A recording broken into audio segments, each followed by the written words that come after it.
Reka nsubire ndaguhe ikaze nshuti munywanyi wacu ndaguhe mwiriwe canke mwaramutse bivanye naho muherereye kuri mwese mumviriza amakuru n'ibiganiro dutambutsa kuri imbonesha kure yacu ari no yanyu ya Burundi News TV. Ndababwira ukuri aka kanya makuru akomeye cyane yeje kudushikira n'amakuru ateye ubwoba n'igihe cy'ibitero bikomeye cyane mu gihugu cacu ciza c'u Burundi nyuma yuko ibiriko biraba mu gihugu c'u Burundi ari ibintu biteye ubwoba, ariko nanone turaza kubigaruka ko muri aya makuru akomeye cyane yeje kudushikira nga mu gihugu cacu c'u Burundi. Reka nsubire rero ndaguhe ikaze nshuti munywanyi wacu kure wumviriza amakuru yacu herereye irya nino ku migabane y'amakungu ya kure, abatwumviriza muherereye irya nino mu karere k'ibiyaga binini. Reka ndaguhe ikaze nshuti munywanyi wacu kure wumviriza amakuru yacu herereye nga mu gihugu cacu ciza c'u Burundi mu makomine agiye atandukanye mu bisata bitandukanye vy'igihugu. Turabaye ikaze muri aya makuru adushikiye aka kanya. Reka rero subire ndagukengurukire cyane nshuti munywanyi kuri waje gupyonda ijambo sabone ku batarabikora akaniko karyo ndagusoma nuke musi iyi video urabanditse ijambo sabone pyonde ko uracurabona rakazojyana nyine pyonde ko hama tuje turabana mu makuru n'ibiganiro dutambutsa kuri Burundi News TV. Aka kanya rero ndabibutse yuko aya ari amakuru avurwa mu bisata bitandukanye, gisata ca politiki, umutekano n'agateka zina muntu mukatorezwa n'umugwa wamenyesha amakuru w'umuhinga akorera nga mu gihugu cacu ciza c'u Burundi n'abandi bakorera irya nino mu karere k'ibiyaga binini, bakayaturungikira rero tukayatosora tukayabashitsa ko mu biganiro vyacu vya misi yose idonido. Ndababwira ukuri rero ingingo nkuru turazifatira ku makuru akomeye cane yeje kudushikira nga mu gihugu cacu c'u Burundi. Leta mbi ntirama na gato nyuma yuko umukuru w'igisirikare nga mu gihugu cacu c'u Burundi General Prime Niyongabo yeje gufata ingingo ikomeye cyane, ni ingingo iteye ubwoba nyuma yo kumviriza amajwi akomeye cyane y'abasirikare b'u Burundi bariko baragandagurirwa muri Republika Iharanira Intwari Rusangi ya Kongo. Ingingo rero ikomeye cyane irashobora gukwegera umukuru w'igihugu Nyanicubahiro General Major Evariste Ndayishimiye akarambaraye nyuma y'amajambo akomeye cyane igihangange General Prime Niyongabo gishikirije co bakigira kinabishikirize ku radio n'imbonesha kure vy'igihugu nyuma yuko kuri umungubu abasirikare bacungerera umukuru w'igihugu Nyanicubahiro General Major Evariste Ndayishimiye bamwe bajeje kumwiyonkorako na cane ko bica vyumvikana yuko umukuru w'igihugu Nyanicubahiro General Major Evariste Ndayishimiye yakorewe dossier y'ubugambanyi. Ibi rero bikaba birimwo kandi bikaba bifisemwo uruhare n'uwaze ari umushikiranganje wa mbere nga mu gihugu cacu Burundi General Alain Guillaume Bunyoni, nyuma yuko amakuru akomeye cane yeje kudushikira General Bunyoni yagiranye inama n'abakuru bo mwibohero nyuma yuko General Prime Niyongabo yari yagendereye iryo bohero rikuru rya Gitega, akaba yaciye ashikiriza amajambo akomeye cane kubw'amasoko yacu yibanga muri iryo bohero. Ikiganiro General Prime Niyongabo yagiranye n'uwaza ari umushikiranganje wa mbere nga mu gihugu cacu ciza c'u Burundi nibijanye n'ingene leta mbi yo kurwa ko leta mbi rero ntiramana cane ko turibuze kubigaruka ko muri aya makuru akomeye cane hije kudushikira amajwi ateye ubwoba y'abasirikare b'u Burundi gushika ubu batanze umuco kuvyerekeranye n'ivyakozwe na Nyanicubahiro General Major Evariste Ndayishimiye. Ibi rero bikaba biriko biranatera ubugwaye na cane ko umuntu wese umusirikare wese arashobora kurungikira umukuru w'igihugu Nyanicubahiro General Major Evariste Ndayishimiye ikete ry'urupfu nyuma yuko ahawe ishano gushika ubu rero akaba aremvye cane umukuru w'igihugu Nyanicubahiro General Major Evariste Ndayishimiye, nubwo nanone hari icizere yuko arashobora gukira vyose na cane ko amagara yiwe ariko arakurikiranwa n'umwe mu bahinga baturutse mu gihugu c'Ubwongereza yahora akurikirana amagara y'umuhisi Elizabeth umwamikazi muri ico gihugu nyene. Amakuru rero akomeye cane yeje kudushikirana amakuru adahumuriza bikamu nyuma zuko gushika ubu waza ari umushikiranganje wa mbere nga mu gihugu cacu Burundi nyuma yuko vyategekanywa yuko uyu waze ari umushikiranganje wa mbere nga mu gihugu cacu Burundi akatirwa nanone agasabirwa urwo gupfungwa ubuzima bwe bwa misi yose. Ndabibutse yuko gushika ubu ngubu umushikiriza amanza kizigenza wa Republika ari wenyene yamusabiriye ico gihano kugira ngo General Guillaume Bunyoni atongera adasubira kwibonekeza mu ntwaro ya Nyanicubahiro General Major Evariste Ndayishimiye. Bica vyumvikana rero yuko gushika ubu ngubu ikigihangange General Guillaume Bunyoni ari wenyene afise imbaraga nga mu gihugu cacu ciza c'u Burundi na cane ko yahora ari we agwandera ubutegetsi we bompi n'ibi bihangange bitandukanye harimwo uyu umukuru w'igihugu Nyanicubahiro General Major Evariste Ndayishimiye. Ndabibutse yuko ku ntwaro y'umuhisi Petero Nkurunziza General Guillaume Bunyoni yariko aragwana urugamba rukomeye cyane rwo kuraba yuko yosubirira umuhisi Petero Nkurunziza, ariko vyaciye bidateba umukuru w'igihugu Nyanicubahiro General Major Evariste Ndayishimiye yaronkejwe iki kibanza mu mwaka wa 2020. Gushika ubu rero aragirizwa yuko kuva yofata uburongozi nga mu gihugu cacu c'u Burundi ataco arashikiriza ku bene gihugu na cane ko bitomorwa na bamwe mu bahinga mu vyerekeranye n'ubutunzi mu gihugu c'u Burundi n'abandi bahinga mu vyerekeranye na gisirikare bakavuga yuko gushika ubu ngubu umukuru w'igihugu nyenicubahiro General Major Evariste Ndayishimiye yama mu migambi iteza imbere y'igihugu c'u Burundi ariko gushira mu ngiro bigaca vyanka. Umukuru w'igihugu nyenicubahiro General Major Evariste Ndayishimiye umwanya n'umwanya murashobora kumviriza ikudeta ku radio n'imbonesha kure vy'igihugu. General Prime Niyongabo rero amajambo yiwe akomeye cyane ashikirije yuko bakwiye ko leta mbi, leta y'agahotoro, nyuma yuko ibi vyose agiye gufashanya n'uwahoze ari umushikiranganje wa mbere nga mu gihugu cyacu ciza c'u Burundi. Gushika ubu rero ariko haribazwa ingene iyo mukura mu iborero rikuru rya Gitega na cane ko ijyanganje umukuru w'igihugu nyenicubahiro General Major Evariste Ndayishimiye cyamushiriye ko abajenerali bakomakomeye bo kumucungerera umutekano. Bigaca bivurwa yuko rero hari hanateguwe na dosiye yo kumugandagura guce kugira ngo bice bivugwa yuko uyu wahoze ari umushikiranganje wa mbere nga mu gihugu cyacu c'u Burundi yoba yatorotse iborero rikuru rya Gitega. Ayo makuru yose rero reka tuze kuyagaruka ko mu buryo bw'ijonido bikamunyuma zuko ingingo ikomeye cyane General Prime Niyongabo bafashe ari niyo kurwanya imigwi yose yitwaje ibigwanisho iriko iravurwa yuko yoba igamije gutera igihugu c'u Burundi mu gihe yoba ahejeje gufata uburongozi ngaho mu gihugu cacu c'u Burundi. Kandi nanone agagaruka ku majambo akomeye cyane avuga yuko umukuru w'igihugu nyenicubahiro General Major Evariste Ndayishimiye wenyene ataco ashoboye kubijanye no gutunganiriza abene igihugu yoba mu gisirikare atari ukubadandaza. General Prime Niyongabo rero bica vyumvikana yuko idosiye y'umwumvikano uri hagati y'umukuru w'igihugu cacu ciza c'u Burundi we na mugenzi wiwe Felix Tshisekedi bivurwa yuko gushika ubu ngubu ari umwumvikano ukomeye cyane General Prime Niyongabo adatahura. Bivurwa yuko rero mu nama nshinga amateka na nkenguza amateka naho nyene bivurwa yuko harimo igipfungu cishi cyane na cane ko bariko bariyongora ku karwe k'umukuru w'igihugu nyenicubahiro General Major Evariste Ndayishimiye. N'amakuru rero mu buryo bw'idonido tugira ngo yose tuyagaruke ko muri aya majambo akomeye cyane ashikirijwe. Reka rero tubanze dutangurire kuri aya majambo akomeye cyane mugiye kumviriza, mu nyuma turaza kugaruka ku makuru akomeye cyane ajeje kudushigiranga mu gihugu cyacu c'u Burundi. Aba n'abasirikare b'u Burundi bariko barakwira imishwaro na cane mu mashamba ya Kongo nyuma yuko intwaro mbi y'agahotoro yabarungitswe kugandagurirwa muri Repubulika Iharanira Intwaro Rusangi ya Kongo. N'amakuru rero tubandanya tubashikiriza nga kuri imbonesha kuri yacu ya Burundi News TV. Ndabibutse yuko iri ari ijisho ry'umwene gihugu nga mu gihugu c'u Burundi adafise akaryo ko kwivugira. Gusa nanone turahojeje imiryango yabuze na cane imiryango y'abajenerali bariko baragwa ku rugamba n'abasirikare bato turahojeje ababo. Gushika ubu rero reka tubanze twumvirize aya majambo akomeye cyane ateye ubwoba ku mukuru w'igihugu nyenicubahiro General Major Evariste Ndayishimiye mu gihe rero hadatowe ingingo ikomeye cyane kandi ibi vyose bitorerwe inyishu. Umukuru w'igihugu nyenicubahiro General Major Evariste Ndayishimiye aje ku radio n'imbonesha kure vy'igihugu ashikirize abene igihugu ibijanye n'ico abasirikare b'u Burundi bariko bararwanira nyuma yuko bariko barahangana n'umuhari wa M23 gushika bakaba badatahura urugamba bariko baragwamo. Ibi vyose rero reka tuze kubigaruka ko muri aya makuru akomeye cyane yeje kudushikira tubashikiriza amajambo akomeye cyane yohoza umushikiranganje wa mbere nga mu gihugu cyacu c'u Burundi n'amajambo akomeye cyane y'uyu mukuru w'igisirikare nga mu gihugu cyacu ciza c'u Burundi General Prime Niyongabo. Nimuyumvirize mu nyuma turaza kugaruka tubatangira kandi tubahereza umuco kuvyerekeranye n'umugambi ukomeye cyane wo gutembagaza ubutegetsi. Intwanzagabo nkuru nk'abagiye twagiye tubona ejo na hirya y'ejo bavuga ko basize ubuzima, ariko kugira umuntu akumura atangure kino kibazo abishize muri perspective yaho igisoda cuno munsi kiri naho cavuye. Nkuko mubizi igisoda cuno munsi cavuye mu masezerano yarushaho habaye integration, no kuvuga kuvanga abahoze mu gisirikare ca kera n'abahora bagwanya leta ya kera. Bagira ico bita FDN rero uno munsi urikiwemo bose canke benshi ex-FAB hamwe n'abagwanye aribo barimo biganjemo CNDD-FDD. Ico gisirikare rero cagiye ico igihe vyaba mu myaka ya 2005 vyagaragara ko Uburundi bugize ikintu kitari bwaboneke, donc les anciens frères ennemis bakaja hamwe kugira ngo baki gisoda kimwe.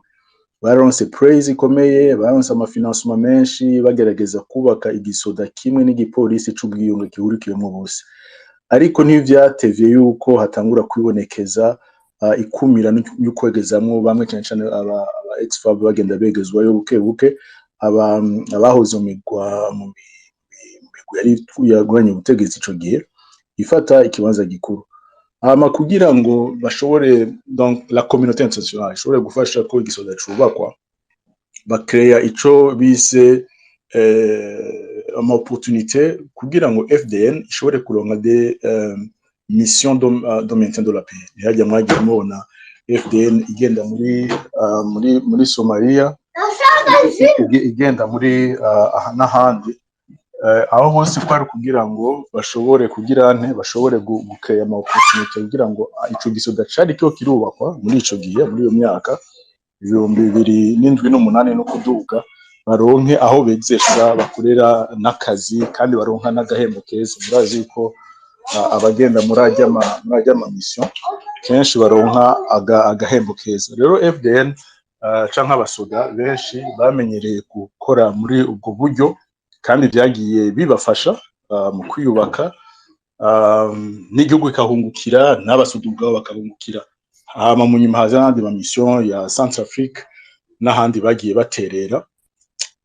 Ariko rero tugarutse ku kibazo turiko turiga no munsi, FDN yagiye muri rya konteja ya East Africa, ico novuga cyo cari gisanzwe uko byari vyemeranywe, ariko aho kuri jewe mbona habaye ikosa rya president nuko yagize la cobilaterale yabaye hagati ya Tshisekedi hamwe na Ndayishimiye, igakreya canal aho abasoda nk'aba barungikwa mu buryo butazwi bidaciye n'amategeko, bakambara umwambaro wa FARDC. Habaye ikosa rikomeye kandi nibaza ko ingaruka mbi y'iyo kosa ritanguye kuboneka. Mu Kirundi ari umugani bavuga ngo intabwirwa bibona ko amaso atukuye. Bino bintu birashobora gutera ingorane umukuru w'igihugu canke n'abayobora ingabo z'igihugu batashobora kuba bariyumviriye ko bishobora gushika ahantu bitera icuka kibi mu gisoda. Abantu bagatangura kwibaza ati ibi turiko turagwanira mu bisanzwe nkuko mubizi indwara ziri mu karere kacu hariho ideologie génocidaire yatanguye kuva kera kandi n'ubu ibandanya iba propage. Iyo ideologie génocidaire ugasanga iri haba mu bagwanye canke no mu bategetsi bamwe ugasanga ico kintu ntikiravamo, akibaza ko ari abantu bashobora kugirane guheza abandi cyangwa kwitermina abandi. Ico rero ni ikintu gitezwe umusaba guhagarika. Ica kabiri nuko amakoro yari yashizweho atagiye yubahirizwa, ugasanga abari bajejwe kuyashigikira, novuga notama ibi byo muri Congo hariho processus de Menga Luanda n'abanihanze hamwe na Nairobi, ntizagenda zishigikiwe nkuko vyategetswe zishigwa mu ngiro, abo au contraire akaba violation.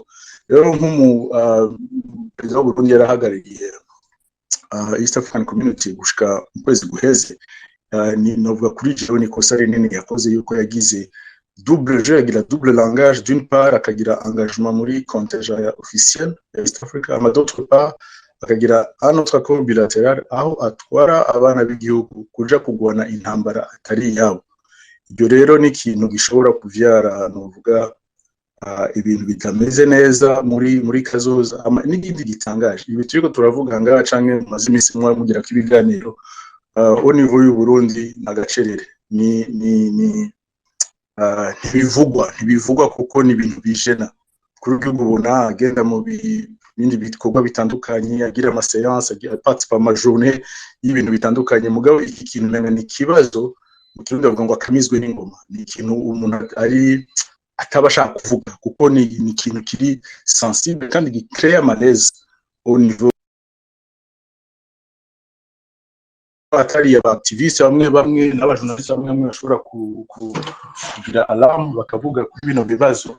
Benshi ntibashaka kubivuga kuko ico gisirikare ubwacu bonyene nibatahura kiriko kiraba canke nabo babitahura babura aho bavugira. Hakabamwo no gutinya kuko murabizi vyabaye kuva muri 2015 n'ahandi abasirikare baboneka nkuko bashaka to challenge the main direction.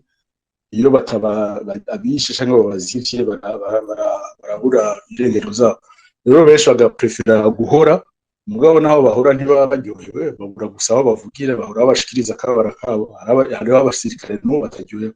Amikindi cyane manurangiriza ko nuko hari abashoboye kumvure kubijamwo ibi byo muri Congo bibaza yuko arico kimwe na Somalia, arico kimwe na Centrafrique. No kuvuga iki hari agahembo baca baronka kaboneka kagaragara, uburyo busumba bwo bashanga bafise ariko nkuko mwagiye mubivuga kandi mwabisubiyemo no ngaha iyi mission notamment yaciye macro bilateral si ivyo tumaze kumva ari vyo ni c'est beaucoup plus une mission ibénéficia umukuru w'igihugu niwe bashobora kuba we nabo bari kumwe canke babiteguye baronka inyungu nini gusumba umusoda naho abari mu officier abari karagwana kugiye kurabaronka amadolari make cyane ugereranyije nayo bategereje kuba baronka je no umenga rero